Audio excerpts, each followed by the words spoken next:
Amphan যে গাছকে টলাতেও পারেনি, একটা কাল বৈশাখী এসে পুরো উপড়ে ফেলে দিল। ভাবছো এই গাছটিকে নিয়ে কেন আমি বলছি? এই গাছটিকে নিয়ে আমি বলছি কারণ এই গাছের তলায় ছিল মাঠে কাজ করা চাষিদের জিরানোর একমাত্র আশ্রয়।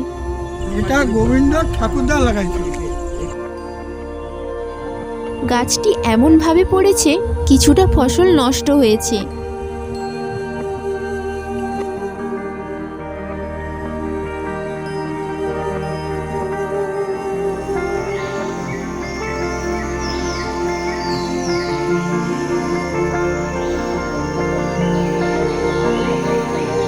আর এই ঝড়ে আমাদের গ্রামের প্রত্যেকটি জমির ধান গাছ এইভাবে শুয়ে গেছে।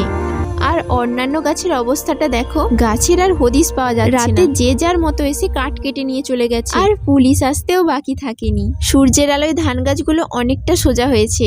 এখন যে ধান জমির ভিডিওটা দেখছো এটা দুদিন পরে। এখন ব্যাপারটা হচ্ছে গাছটা কি পুনরায় এখানে বসানো হবে নাকি নতুন গাছ লাগানো হবে।